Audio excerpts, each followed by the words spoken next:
உமக்கு மேல் ஒருவரும் இல்லையே, எல்லோருக்கும் மேலாக உயர்ந்தவர், உமக்கு மேல் ஒருவரும் இல்லையே. அல்லேலூயா அல்லேலூயா அல்லேலூயா ஆமென். அல்லேலூயா அல்லேலூயா அல்லேலூயா ஆமென். ஒருவரால் சிருஷ்டிக்கப்படாமலே தாமாக என்றென்றும் இருப்பவர், ஒருவரால் சிருஷ்டிக்கப்படாமலே தாமாக என்றென்றும் இருப்பவர்.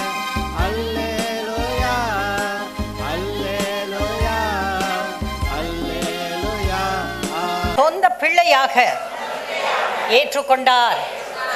ஆதாம் எந்தெந்த ஆசீர்வாதங்களை இழந்து போனானோ அத்தனை ஆசீர்வாதங்களையும் கர்த்தராய் இயேசு கிறிஸ்து எனக்காக சம்பாதித்து கொடுத்திருக்கிறார். ஹல்லேலூயா. சரி, அன்பானவர்களே, கடந்த வாரத்திலே சங்கீதம் 112 நாம் படிக்க ஆரம்பித்தோம். முதல் 2 வசனங்களை முடித்திருக்கிறோம். இன்றைக்கு 3வது வசனத்தை தியானிக்க போகிறோம். அதை முழுவதும் முடிக்க முடியாது, அதிலே பாதி வசனத்தை இன்றைக்கு பார்க்கிறோம். அடுத்த வாரத்திலே அடுத்த பாதியை பார்க்கலாம். இந்த முதல் 3 வசனங்களையும் சேர்ந்து வாசிக்கலாம். வாசிங்க. அல்லேலூயா. கர்த்தருக்கு பயந்து அவருடைய கட்டளைகளில் மிகவும் பிரியமாயிருக்கிற மனுஷன் பாக்கியவான். அவன் சந்ததி பூமியில் பலத்திருக்கும். செம்மையானவர்களின் வம்சம் ஆசீர்வதிக்கப்படும். ஆஸ்தியும் ஐஸ்வர்யமும் அவன் வீட்டில் இருக்கும். அவனுடைய நீதி என்றைக்கும் நிற்கும். பாருங்க, இங்கே இந்த சங்கீதக்காரன் பாடுகிறான், கர்த்தருக்கு பயந்து அவருடைய கட்டளைகளில் மிகவும் பிரியமாயிருக்கிற மனுஷன். அதாவது மிகவும் பிரியமாய் இருந்து அதை தியானிக்கிற மனுஷன், அதை அறிந்து கொள்ளுகிற மனுஷன். கர்த்தருடைய கற்பனைகள், கட்டளைகள், நியமங்கள், பிரமாணங்கள், வாக்குத்தத்தங்கள், வார்த்தைகள், போதனைகள் எல்லாவற்றையும் வாசித்து அறிந்து புரிந்து கொண்டு அதை தியானிக்கிற மனுஷன் பாக்கியவான். தியானம் என்றால் என்ன என்று கடந்த வாரத்தில் பார்த்தோம். கர்த்தரே நேரடியாக இறங்கி வந்து யோசுவாவோடு அன்றைக்கு பேசினார், நீ தியானிக்க வேண்டும் என்று. தியானம் என்றால் என்ன என்று அவரே அவனுக்கு சொல்லி கொடுத்தார். அதாவது நீ உன்னுடைய வாயை திறந்து நீ அதை பேச வேண்டும், இரவும் பகலும் இந்த வார்த்தை உன்னுடைய வாயை விட்டு பிரியாதிருப்பதாக, அதிலே தியானமாய் இருப்பாயாக, அதையே பேசிக்கொண்டு இருப்பாயாக. அப்போது உன் வழியை நீ வாய்க்க பண்ணுவாய், நீ வெற்றியோடு வாழலாம். நீ உயிரோடு இருக்கும் எல்லா நாளும் ஒருவனும் உனக்கு முன்பாக எதிர்த்து நிற்பது இல்லை. ஒருவனும் எதிர்த்து நின்று போராடி உன்னை தோற்கடிக்க முடியாது. அது யோசுவாவுக்கு மட்டும் கொடுக்கப்பட்ட வார்த்தை அல்ல, நம் ஒவ்வொருவருக்கும் கர்த்தர் அதை கொடுத்திருக்கிறார். பரிசுத்த வேதாகமத்திலே முதல் பக்கத்தில் இருந்து கடைசி பக்கம் வரைக்கும் ரட்சிக்கப்பட்ட ஒவ்வொரு பிள்ளைக்கும் சொந்தம். மனிதனாய் இந்த பூமியிலே அவதரித்த ஒவ்வொருவரும் அதை தனக்கு சுதந்திரித்து கொள்ள முடியும். அதுக்காக தான் கர்த்தர் எழுதி நம்ம கையில் கொடுத்துருக்கார்.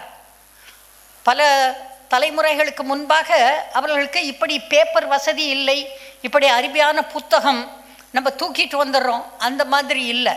பெரிய தோல் சுருள்களிலே எழுதி வைத்திருப்பார்கள். பிறகு இந்த பெப்பைரஸ் பிளான்ட்ல இருந்து அந்த ஒரு திக்கு பேப்பரை ரெடி பண்ணி எகிப்து தேசத்தில் இருந்து அதை உலகத்துக்கு அறிமுகம் செய்தார்கள், அதில் எழுதினாங்க. இப்போ பாருங்க, நமக்கு ஒரு சின்ன சிடி போதும், இந்த ஒரு சின்ன கையில் இருக்கிற கைபேசி போதும், இதுக்குள்ளே முழு பைபிளும் இருக்குது. ஒரு வேர்ஷன் இல்லை, 10 வேர்ஷன் வேணாலும் போட்டுக்கலாம்.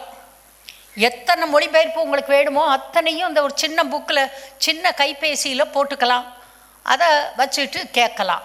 அவ்வளோ வசதிகள் இன்றைக்கு வந்துவிட்டது. ஆனால் அதை நாம் காதால் கேட்டு இருதயத்தில் வைத்து வாயால் பேச வேண்டும். உன் இருதயத்தில் வைத்து வாயினால் பேசினால் உனக்கு விடுதலைன்னு பைபிளில் அநேக இடத்துல பார்க்குறோம். இந்த கட்டளைகளில் தியானமாக இருக்கிற மனுஷன் பாக்கியவான். பாக்கியவான் என்றால் ஆசீர்வதிக்கப்பட்டவன். இதில் 21 ஆசீர்வாதங்கள் ஒரு 8-9 வசனத்துக்குள்ள கர்த்தர் சுருக்கமாக வைத்திருக்கிறார். கூடுமானா இதை மனப்பாடம் பண்ணுங்க, இந்த சங்கீதத்தை. போன வாரம் பார்த்தோம், அவன் சந்ததி பூமியில் பலத்திற்கும், மைட்டி பீப்புள், சும்மா நோஞ்சாப்பிள்ளை இல்லை, அது பலத்திற்கும், அது எதிரிகளை கண்டு கொக்கரிக்கக்கூடிய சந்ததி. பலத்திற்கும் செம்மையானவர்களின் வம்சம் ஆசீர்வதிக்கப்பட்டிருக்கும். நீங்கள், உங்கள் பிள்ளைகள், உங்கள் பேர பிள்ளைகள், அவர்களுடைய பிள்ளைகள், அதாவது பூட்டிகள், அவர்கள் எல்லாரும் ஆசீர்வதிக்கப்பட்டிருப்பார்கள் என்று கர்த்தர் சொல்லுகிறார். கர்த்தர் ஒரு காரியத்தை சொன்னால் அவர் சும்மா சொல்ல மாட்டார், பொய் சொல்ல மாட்டார். அவர் சொன்னால் சொன்னது தான். அவர் வார்த்தையை மீறுறதுக்கு ஒன்றும் இல்லை. இங்கே வம்சம் ஆசீர்வதிக்கப்படும். அப்படி இருக்கணும்னா தியானிக்க வேண்டும், கர்த்தருடைய வார்த்தையை தியானிக்க வேண்டும். கர்த்தருடைய பிள்ளைகளே, இன்றைக்கு சபைக்குள்ளே உட்கார்ந்துருக்கிற பிள்ளைகளுக்கு நான் சொல்கிறேன், ரட்சிக்கப்பட்டிருக்கீங்க, ஞானஸ்நானம் எடுத்திருக்கிறீங்க, பரிசுத்தாவின் அபிஷேகம் பெற்றிருக்கீங்க, கையில் உங்களுக்கு பைபிள் இருக்குது, எல்லாம் இருந்துட்டு நீங்கள் நீ கஷ்டப்படுறீங்கன்னா அது காரணம் எங்கேயோ தியானம் குறைஞ்சி போயிருக்கு, அவ்வளவுதான். எங்கேயோ வார்த்தை தெரியலை, தெரிஞ்ச வார்த்தையை தியானிக்கலை, வாயால் பேசலை, அறிக்கையிடலை, 3 அதை ஓதிக்கிட்டே இருந்தீங்கனாக்க உங்களுக்கு எல்லா நன்மையும் வரப்போகுது. சரி, 3வது வசனம், ஆஸ்தியும் ஐஸ்வர்யமும் அவன் வீட்டில் இருக்கும். பாருங்க, கர்த்தர் சொல்கிறார், கர்த்தருக்கு பயந்து கட்டளைகள் கீழ்ப்படிந்திருந்தா போதும், ஆஸ்தியும் ஐஸ்வர்யமும் அவன் வீட்டில் இருக்கும். கர்த்தர் இதுக்கு 2 வார்த்தை போடுறாரு. ஆஸ்தி இருக்கும், அசையா சொத்துக்கள், சரியா? பெரிய தோட்டங்கள், நிலங்கள், வீடுகள், தொழிற்சாலைகள், அப்படி அசையா சொத்துக்கள் எக்கச்சக்கமாக இருக்குன்னு கர்த்தர் சொல்கிறார். அடுத்து ஐஸ்வர்யம். ஐஸ்வர்யம் அப்படின்றப்ப பணம், தங்கம், வெள்ளி, இது போன்ற அநேக பிஸ்னஸ், அது எல்லாம் பாருங்கள் அந்த ஐஸ்வர்யத்தில் சேரும். கர்த்தர் சொல்கிறாரு, ஆஸ்தி மட்டும் வச்சுட்டு கையில் ஐஸ்வர்யம் இல்லாமல் இருந்தால் ஒரு பிரயோஜனமும் இல்லை. இன்றைக்கு அநேகர் இருக்கிறாங்க, நிறைய ஆஸ்திக்கு சொந்தக்காரர்கள், பல 1000 ஏக்கர் நிலங்கள் வைத்திருப்பாங்க. ஒரு மலையில் போனீங்கன்னா இந்த மலை ஃபுல்லாக அங்கே இருக்க எஸ்டேட்டு, டீ எஸ்டேட் எல்லாம் எங்களுக்குன்னு சொல்லுவாங்க. ஆனால் கையில் பார்த்தீங்கன்னாக்க பணம் இருக்காது. அந்த பணத்தை போய் கடனாக வாங்கிக்கிட்டு இருப்பாங்க எங்கேயாவது. நிறைய பேர் இன்றைக்கு அப்படி இருக்காங்க. ஆனால் கர்த்தர் சொல்கிறாரு, உனக்கு ஆஸ்தியும் இருக்கும் ஐஸ்வர்யமும் இருக்கும் என்று சொல்லுகிறார். இது எப்படி இது இருக்கும் அப்படின்னாக்க, கர்த்தர் ஆசீர்வதிக்கும் போது அது இருக்கும். கர்த்தர் தான் அதை செய்கிறார். முதல் மனிதனாகிய ஆதாமை சிருஷ்டித்தார். ஆதாம் கிட்ட பாருங்க, கர்த்தர் சொல்கிறாரு, எல்லாம் உன்னோட தான். 1:26 வாசித்தீங்கன்னா, இப்போ வாசிக்கலை, 1:26 வாசித்தீங்கன்னா, பூமியில் இருக்கிறது எல்லாம் உனக்கு கீழ்ப்பட்டது. எப்படி எனக்கு கீழே எல்லாம் இருக்குதோ அதே போல் ஆதாமே உனக்கு எல்லாம் கீழ்ப்பட்டது. நீயும் உன்னுடைய மனைவியும் கீழ்ப்படித்து ஆண்டு கொள்ளுங்கள், 2 பேர் சேர்ந்து. சில நேரத்தில் கர்த்தர் பெண்கள் பேரை போடலை, பைபிளில் ரொம்ப போடலை அப்படின்னோடனே ஒன்றும் நமக்கு பெரிய வேலை இல்லை, எல்லா வேலையும் கணவனுக்கு மட்டும்தான் நினச்சிடக்கூடாது. நீங்கள் கீழ்ப்படுத்தி ஆண்டு கொள்ளுங்கள், அப்படியே ப்ளூரல்ல, பன்மையில் சொல்லியிருக்கார். கணவன் மனைவி 2 பேரும் சேர்ந்து செய்ய வேண்டும். சில இடங்களில் பெண்கள் ரொம்ப ஆவிக்குரியவர்களாக இருப்பாங்க, ஆண்கள் பாவம் அவங்களுக்கு ஒன்றும் நேரம் இல்லைன்னு சொல்லுவாங்க. எல்லாம் என் மனைவியுடைய முந்தானையை பிடிச்சிட்டு அப்படியே பரலோகத்துக்கு போயிடுவேன்னு சொல்லுவாங்க. நான் சொல்கிறேன், முந்தானையை போய் நம்புறியே, அது உனக்கு என்ன பிரயோஜனம் தம்பி கொடுக்க போகுது? முந்தானியெல்லாம் பிடிச்சிட்டு போக முடியாது, நீங்கள் போகணும். தெரியுதா? கர்த்தர் சொல்கிறாரு, 2 பேரும், ஆணும் சரி பெண்ணும் சரி, கணவன் மனைவி 2 பேரும் சேர்ந்து ஒன்று தான். அதனால்தான் அந்த ஆண்கள் பேரை மட்டும் எழுதி வச்சுருக்காரு. அதனால் கர்த்தருடைய வார்த்தையை விசுவாசிக்க வேண்டும், கீழ்ப்படுத்தி ஆண்டு கொள்ள வேண்டும். இந்த wealth and riches shall be in his house. அவன் வீட்டுக்கு சொந்தம், பங்கு இல்லை, இன்னொருத்தரோட சேர்ந்து பங்கு வச்சிருக்கிறது இல்லை, உனக்கு சொந்தம். கர்த்தர் சொல்கிறாரு, and his righteousness என்டியூரத் for ever. அவனுடைய நீதி என்றைக்கும் நிற்கும். இந்த ஆஸ்தி ஐஸ்வர்யம் நீதி இதெல்லாம் பிரிக்க முடியாது. ஆஸ்தி ஐஸ்வர்யம் மட்டும் வேணும், இந்த நீதி வேண்டாம், அது நடக்காது. இந்த நீதி போதும், அந்த ஐஸ்வர்யம் ஆஸ்தி வேண்டாம், இருந்துக்க, நான் காலம் முழுசும் ஓட்டாண்டியாக தான் இருப்பேனாக்க நோ ப்ராப்ளம். கர்த்தர் அதுக்காக கட்டாயப்படுத்தி இல்லை வா அப்படின்னு சொல்லிட்டு தலையில் வச்சு திணிப்பேன்னு அவர் ஒன்றும் திணிக்க போகிறது இல்லை. இந்த நீதியும் ஆஸ்தி ஐஸ்வர்யமும் இணைந்தே போவதை நாம் வேதத்திலே பார்க்கலாம். இன்றைக்கு அதெல்லாம் கொஞ்சம் நம்ம படிக்க போகிறோம். சில நேரத்தில் சில மனிதர்கள் பிரசங்கிச்சிடுறாங்க. என்ன பிரசங்கிக்கிறாங்க? தரித்திரம், அதாவது இல்லாமை, அதாவது ஏழ்மை, அது பரிசுத்தத்தின் அடையாளம். ஒருத்தர் ரொம்ப ஏழையாக இருக்கானா, அவன் ரொம்ப சூப்பர் பரிசுத்தமான், அதனால ஏழையாக இருக்கான். என்னப்பா, சின்ன பிள்ளையை கூப்பிட்டு கேட்டால் கூட அது சொல்லிடும், இல்லையே ஏதோ தப்பாக இருக்கே, நீ சரியாக சொல்லலைன்னு அது என்ன பண்ணும், ஃபோன் எடுத்து ஏஐயை கூப்பிடும். அந்த ஏஐ சொல்லிடும் இது தப்புன்னு. தெரியுதா? இன்றைக்கு எல்லாம் அந்த ஆர்டிஃபிஷியல் இன்டெலிஜென்ஸ் வந்தாலும் வந்துச்சு, எல்லாத்தையும் அது சொல்லிடுது. அதுக்கிட்ட கேட்டால் போதும், இந்த ஃபோன்கிட்ட போய் ஒன்று தட்டி பார்த்தீங்கன்னா போதும். போன வாரம் என் பிரசங்கத்தை உங்கள் பாஸ்டர் இந்த யூடியூப்பில் போட்டு விட்டார். அதில் எனக்கு தெரியாத ஒரு நண்பர் எழுதியிருக்காரு, இந்த 112 ஏஐ இப்படி சொல்லுது, நீங்கள் அதை பாருங்கன்னு. நான் அதை திறக்க, அது வேறு ஏதாவது ஒரு பூதத்தை கொண்டு வந்து கொடுக்க எனக்கு வம்பா, நான் ஓப்பன் பண்ணவே இல்லை. அதை மெதுவாக என்ன பண்ணிட்டேன், அதை சைலண்டில் போட்டு அதை என் கூட இருக்காதுன்னு பிளாக் பண்ணி விட்டுட்டேன். எனக்கு பைபிள் போதும், எனக்கு ஏஐ எல்லாம் தேவையில்லை, எனக்கு கர்த்தர் போதும். மனுஷன் கொடுக்குற ஆர்டிஃபிஷியல் இன்டெலிஜென்ஸ் எனக்கு என்ன போதிச்சிட போகுது? யோசித்து பாருங்க. கர்த்தருடைய பிள்ளைகளே, பைபிள் நமக்கு போதும், கர்த்தருடைய வார்த்தை நமக்கு போதும். அது நமக்கு போதிக்கும், அது நம்மை சிறந்தவர்களாக மாற்றும், அது நமக்கு அற்புதங்களை செய்யும்.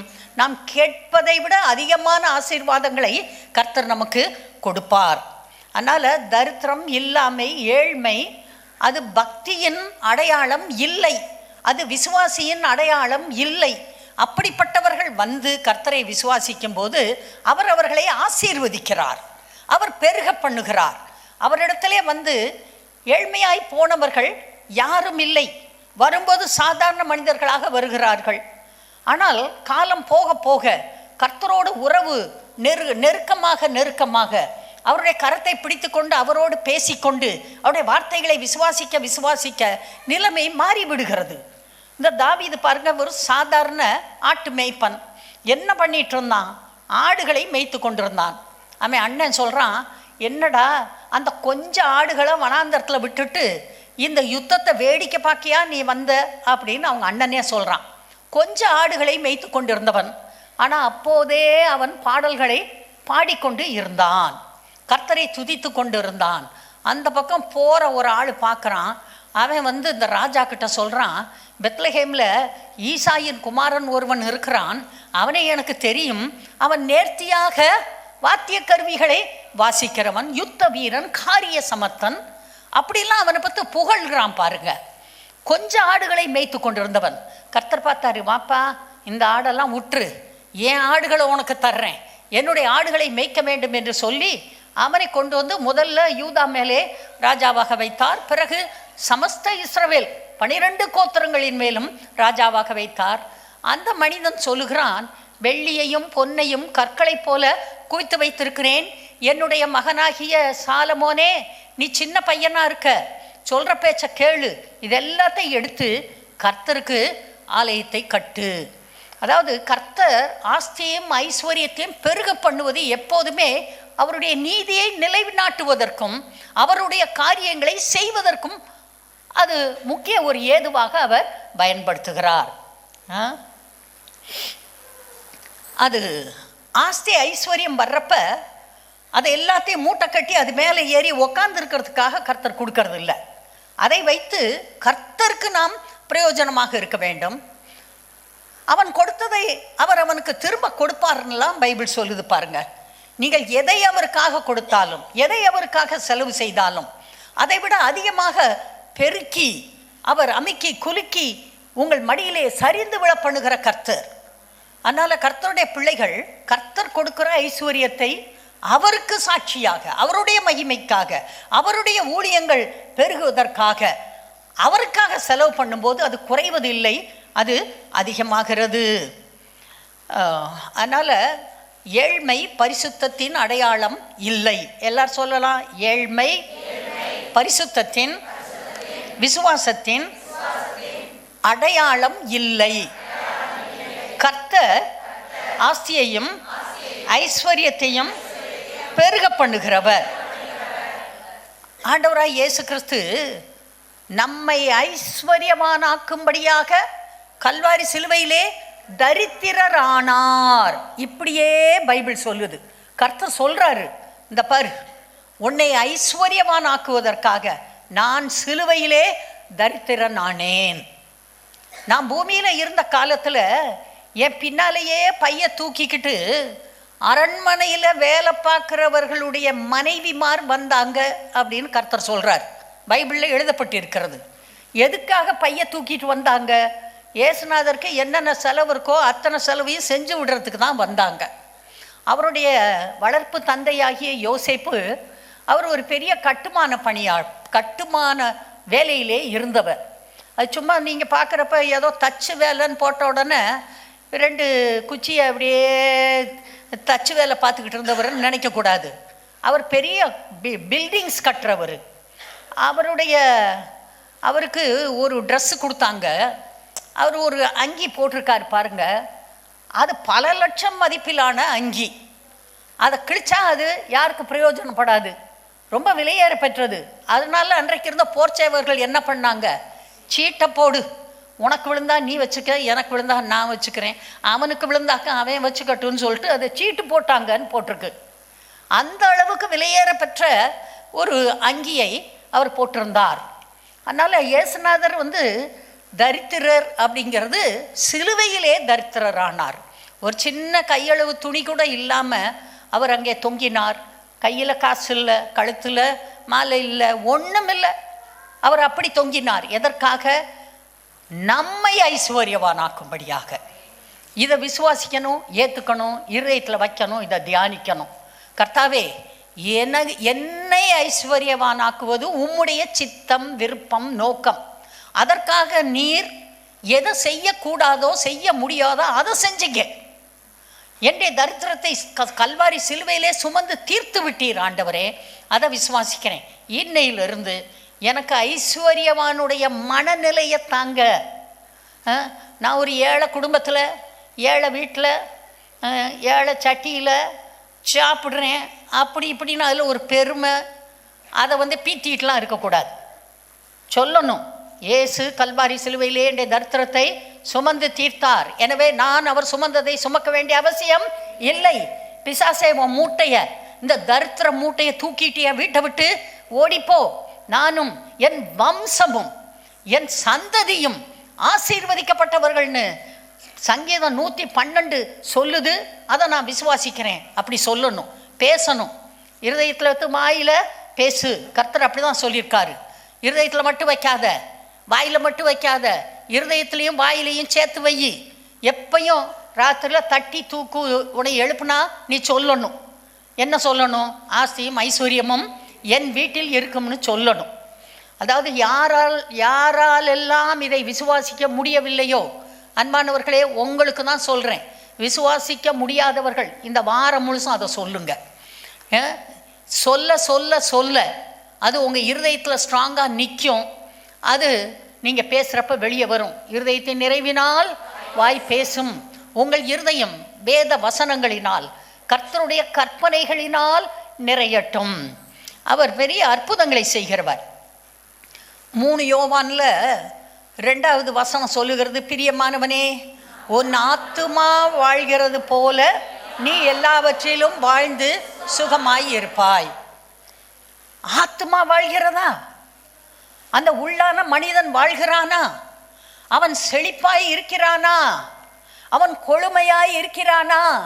அவனுக்குள்ளே வேத வசனங்கள் இருக்கிறதா?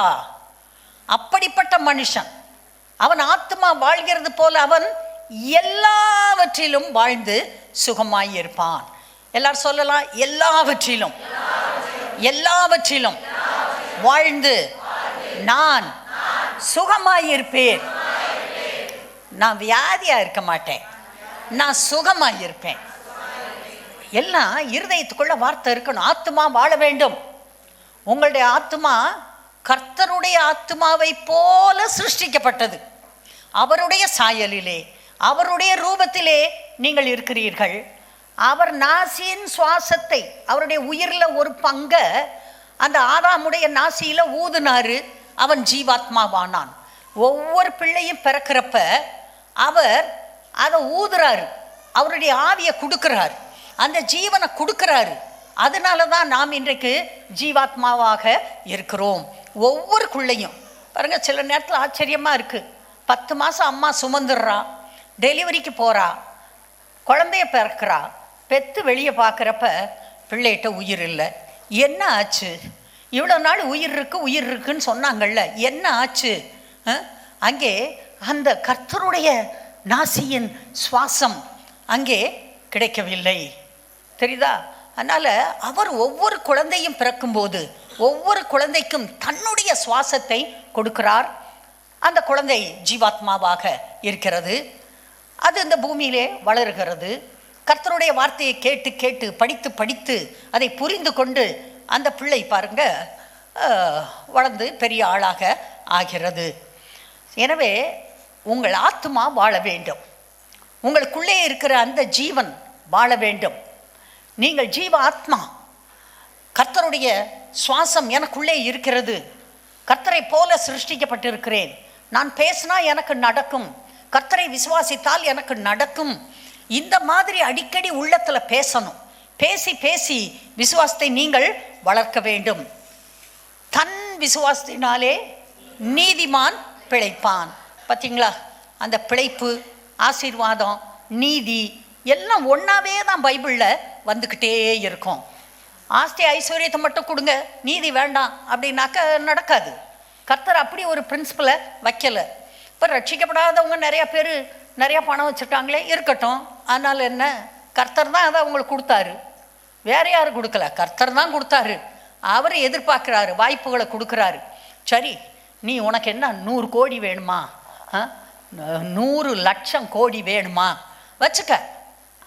அவனுக்குள்ள அப்படி ஒரு விசுவாசம் இருக்குது. எனக்கு வரும், நான் சம்பாதிப்பேன், நான் வேலை செய்வேன், நான் இதை செய்வேன் அதை செய்வேன்னு அவன் விசுவாசிக்கிறான். அவனுக்கு கர்த்தர் கொடுக்குறாரு. விசுவாச பிரமாணம் அவனுக்கு வேலை செய்கிறது. ஆனால் ரட்சிக்கப்பட்டேன், ஜீவ புஸ்தகத்தில் பேர் எழுதப்பட்டிருக்கேன்னு சொல்லிட்டு விசுவாசமே இல்லை. விசுவாசமே இல்லை. நான் செய்வது வாய்க்கும், ஐயோ இல்லவே இல்லை, அது எப்படி இங்கே வாய்க்கும்னு இங்கே வந்து கேள்வி கேட்குறது. உனக்கு எப்படி கொடுப்பாரு? அவன் விசுவாசிக்கிறான், அவனுக்கு கிடைக்குது. நீங்கள் விசுவாசிக்கலை, உங்களுக்கு கிடைக்கல. ஒரு நீதிமானாக மட்டும் இருந்தால் போதும், எல்லாத்தையும் கொண்டு வந்து கொட்டுவேன் அப்படி இல்லை. நீதிமான் விசுவாசிக்க வேண்டும், கர்த்தருடைய வார்த்தைகளை ஏற்றுக்கொள்ள வேண்டும், விசுவாசிக்க வேண்டும், அதை பேச வேண்டும், அதை கேட்க வேலை செய்ய வேண்டும். அப்போது கர்த்தருடைய ஆசீர்வாதங்கள் வரும். கர்த்தர் எல்லாருக்கும் இந்த தலைக்குள்ள ஒரு மூளையை கொடுத்துருக்காரு பாருங்க. கர்த்தருக்கு ஸ்தோத்திரம். மூளைக்காக நான் கர்த்தருக்கு நன்றி சொல்லுகிறேன். இதை கலட்டி வச்சுக்கிட்டு என்னை விசுவாசின்னு கர்த்தர் சொல்லவே இல்லை. அவர் சொல்கிறார், உனக்கு கொடுத்துருக்கன்ல இந்த மூளை, அதை நல்லா யூஸ் பண்ணு. எல்லாருமே இந்த உலகத்தில் ஒரு 6-7% தான் மூளையை யூஸ் பண்ணுறாங்களாம். கவனிங்க, இன்றைக்கு இருக்கிற மனிதர்கள் ஒரு 6-7% தான் மூளையை உபயோகிக்கிறார்களாம். மற்ற பகுதியெல்லாம் சும்மா இருக்குதான், உபயோகிக்கப்படாமல் இருக்கிறது. கர்த்தர் பாருங்க, திரவிய சம்பன்னர், ஐஸ்வர்ய சம்பன்னர், அவர் அவ்வளோ மூளையை கொடுத்தும் மனுஷனுக்கு அதை யூஸ் பண்ண தெரியலை, முடியலை. அதனால தான் இன்றைக்கி இத்தனை போராட்டங்கள் இருக்குது. கர்த்தருடைய பிள்ளைகளே, மூளையை யூஸ் பண்ணுங்க, கர்த்தர்கிட்ட ஜெபம் பண்ணுங்க, கேளுங்க. இந்த மூளையை நான் நல்லா யோசிக்க ஆண்டவரே ஒரு பிளான் பண்ண, எனக்கு புத்தி கொடுங்க ஆண்டவரே, கேளுங்க. கேட்டுட்டு மூளையை யூஸ் பண்ணுங்க. நல்ல ஐஸ்வர்ய சம்பன்னர்களாய் கர்த்தரை போல நீங்கள் இங்கே வாழ முடியும். இந்த முதல் மனிதன் ஒரு பெரிய ஐஸ்வர்யவான். ஆதாம் பெரிய ஐஸ்வர்யவான். அன்றைக்கு ஏதேன் தோட்டம் பல 100 சதுர கிலோமீட்டர் அளவு கொண்டது. ஒரு ஆண் ஒரு பெண், 2 பேர். 2 பேருக்காக கர்த்தர் அவ்வளோ பெரிய தோட்டத்தை கொடுக்கணுமா? 4 ஆறுகள். அந்த ஆறுகளில் என்னங்க விளைஞ்சிச்சு? பொன் விளைஞ்சிச்சான். அங்கே பெதேலோகும் கோமேதக கல்லும் உண்டு, வைரங்கள் வைடூரியங்கள் அதெல்லாம் அங்கே விளைஞ்சிச்சு. இன்றைக்கு ஃப்ரெஷ் வாட்டர் ஷெல்ஸ் இருக்குது. நன்னீரில் காணப்படுகிற 2 ஷெல் இருக்கக்கூடிய நத்தைகள் இருக்கிறது. அதுக்குள்ளே பாருங்கள், ஒரு சின்ன கல் போயிடுச்சுன்னா அந்த கல்லை சுற்றி அப்படியே வளர்ந்து வளர்ந்து பெரிய முத்துக்கள் உருவாகிறது. இன்றைக்கி மனுஷன் அதை ஒரு பெரிய இண்டஸ்ட்ரியாக நடத்திக்கிட்டு இருக்கான். நானும் உங்கள் பாஸ்டரும் சீனாவில் போய் அந்த இண்டஸ்ட்ரியை போய் பார்த்தோம்.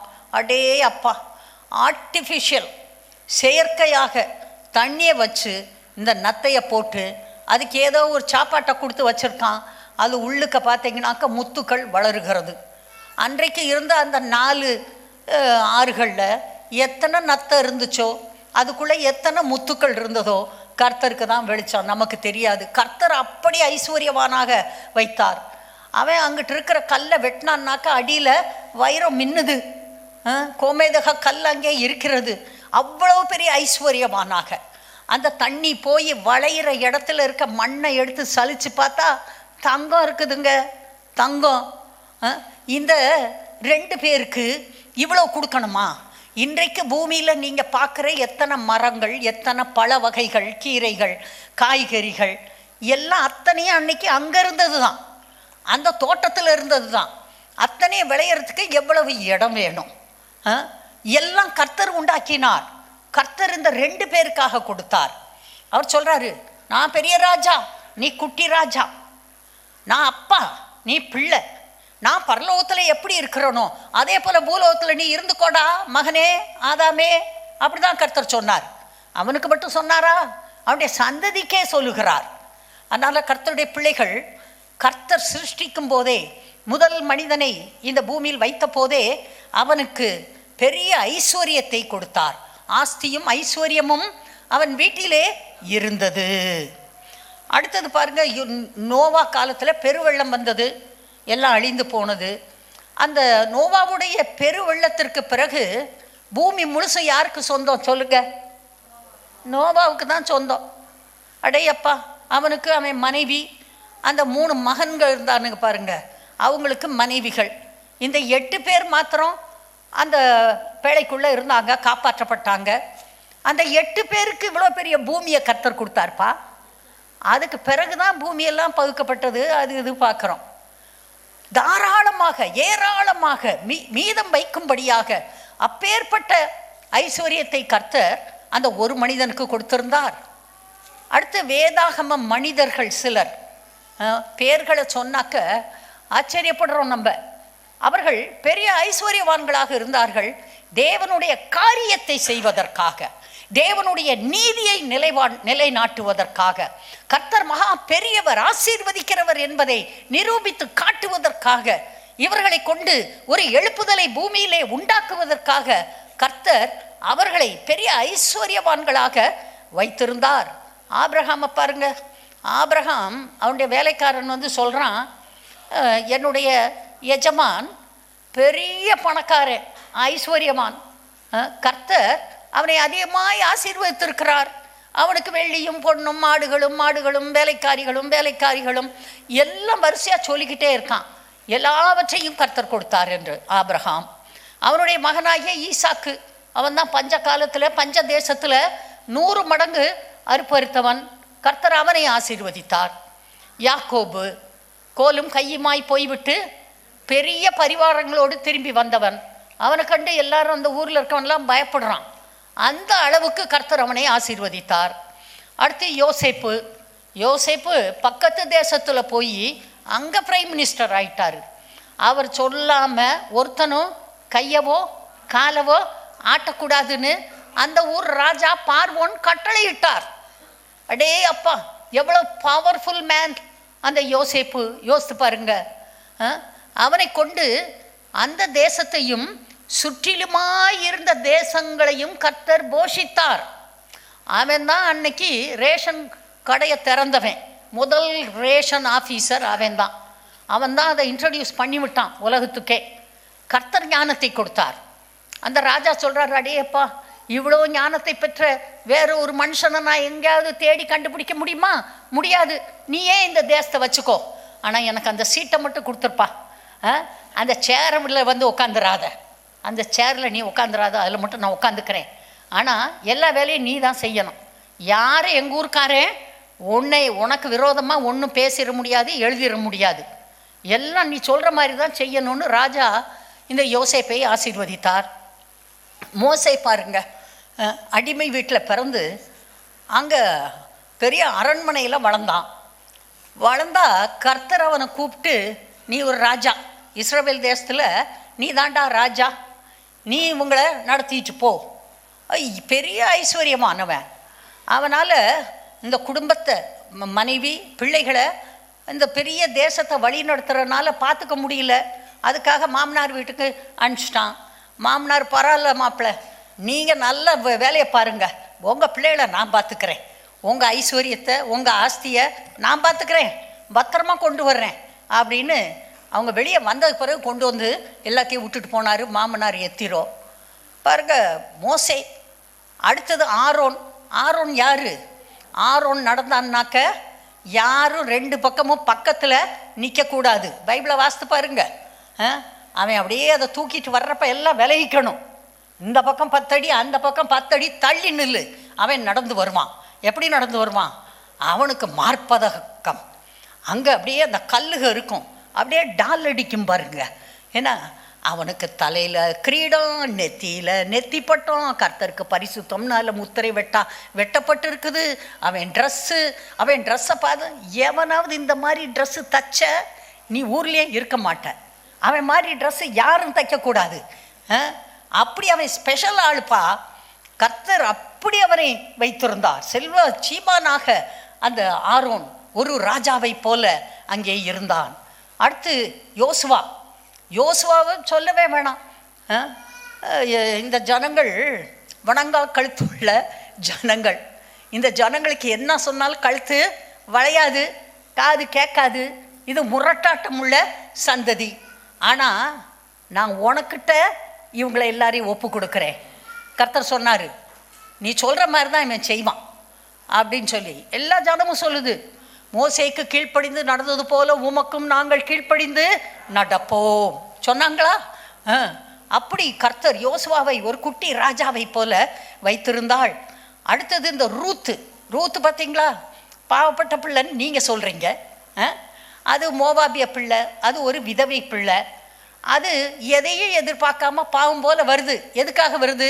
இந்த வயசான மாமியாரை கொஞ்சம் பார்த்துக்கணும். அது மட்டும் இல்லை, இவர்களுடைய தேவனை பற்றி இவர்கள் சொல்லி இருக்கிறார்கள்.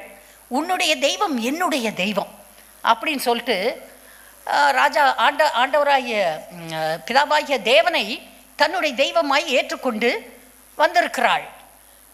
ஒன்றுமில்லை, விதவை, ஏழை, போய் பொறுக்கணும், வயலில் போய் பொறுக்கணும்.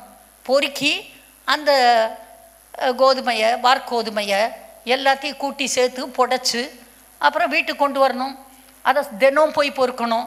ஒரு நாள் பொறுக்குனா பத்தாது, அறுத்து தீர் மட்டும் போய் பொறுக்கணும். அதை வச்சு தான் பொழைக்கணும். வருஷம் முழுசுக்கும் சாப்பாடு வேணும்ல. ரொட்டி சுடுறதுக்கு இந்த கோதுமை, வார்கோதுமை வேணும். அது பொறுக்கி எடுக்கிறதுக்கு போயிருக்குது. போனது என்னாச்சு? அந்த எல்லா தோட்டத்துக்கும் சொந்தக்காரியாக மாறிடுச்சு. அது பொறுக்கி எடுக்க போனது தான். கர்த்தர் சொல்லிட்டாரு, இஸ்ரவேலின் தேவனாய சேனைகளுடைய தேவனுடைய செட்டைகளின் கீழே அடைக்கலமாய் வந்த உனக்கு அவராலே நிறைவான பலன் கிடைப்பதாக. கர்த்தர் ஆசீர்வதிச்சிட்டாரு. கோதுமையை பொறுக்க போன பிள்ளை இப்போ அத்தனை நிலம்பலத்துக்கும் சொந்தக்காரியாக மாறிவிட்டாள். கர்த்தர் ஆசீர்வதித்தார், ஆஸ்தியும் ஐஸ்வர்யம் அவன் வீட்டில் இருக்கும். இந்த 112ஆம் சங்கீதம் சொல்லுகிறது. உடனே இதெல்லாம் சொன்னோன்னா, ஐயே இந்த அம்மா பெரிய பண ஆசை பிடிச்சவளா இருப்பா போலன்னு என்னை ஊத்து பார்க்கக்கூடாது.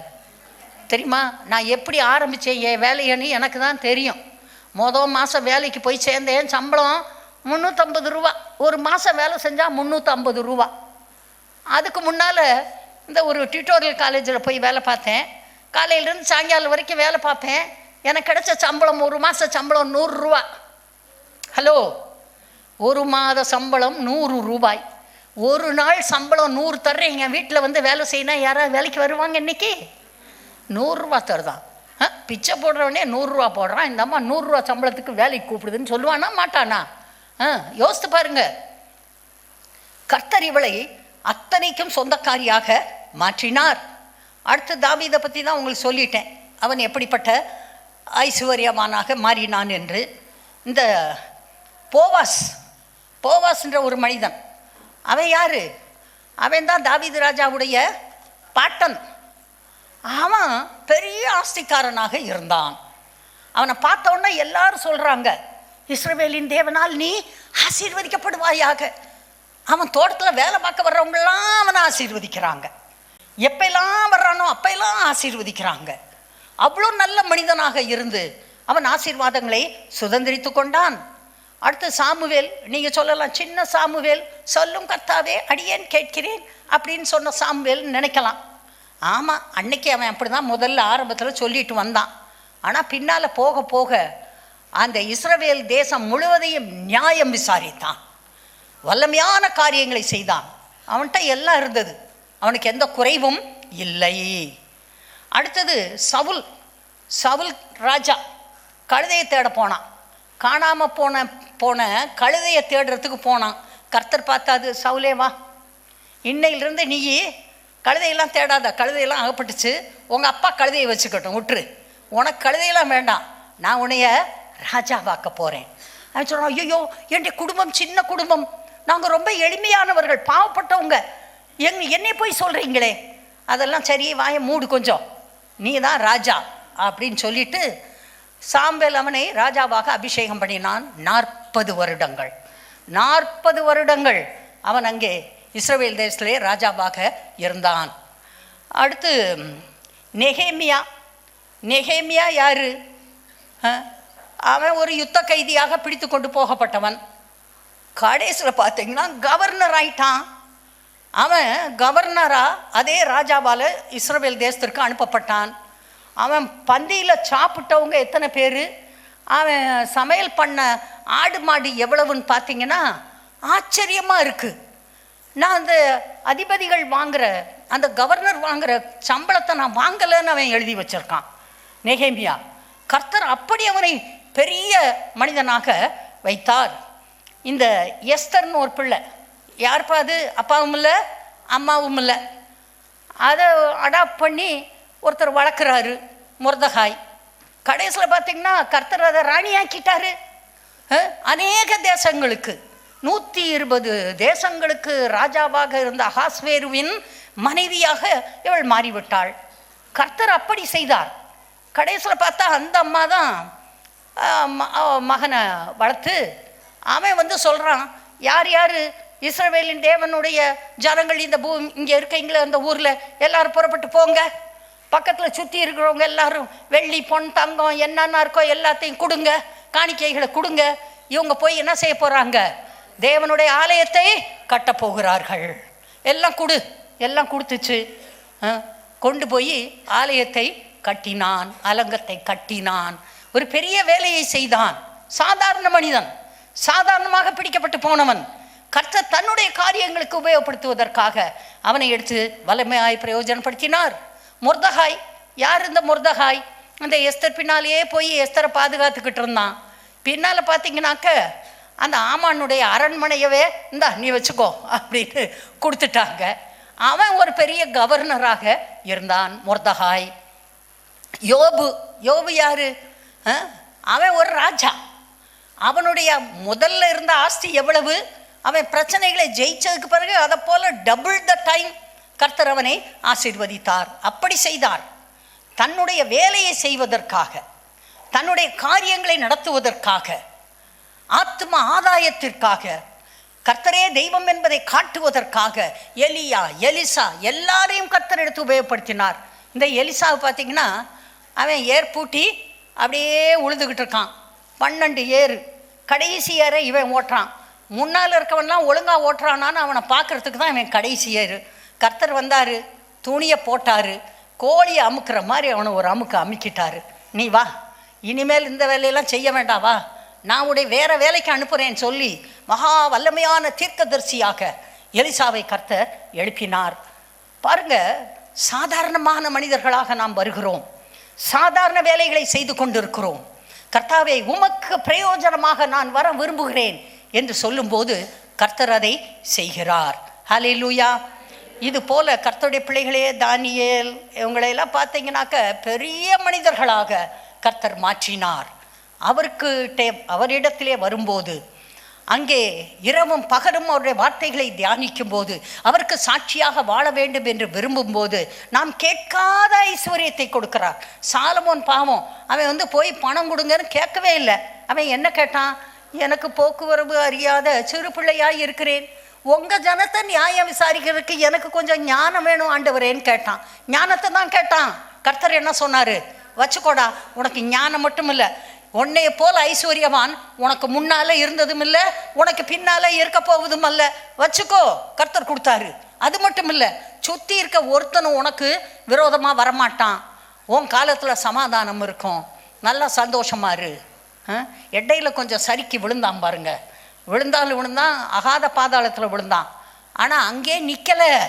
அதுக்கு பிறகு எழும்பி அப்புறம் சொல்கிறான், என்னுடைய மாயையின் நாட்களில் இது எல்லாம் எனக்கு தெரிஞ்சிச்சுன்னு சொல்கிறான். விழுந்திருக்கீங்களா? எங்கேயாவது விழுந்து கிடக்கிறீங்களா? கர்த்தருடைய பிள்ளைகளே, எங்கேயாவது பாவத்தில் விழுந்து கிடக்கிறீங்களா? வியாதியில் விழுந்து கிடக்கிறீங்களா? தரித்திரத்தில் விழுந்து கிடக்கிறீங்களா? போராட்டத்தில் விழுந்து கிடக்கிறீங்களா? என்ன செய்யன்னு தெரியாமல் முழிக்கிறீங்களா?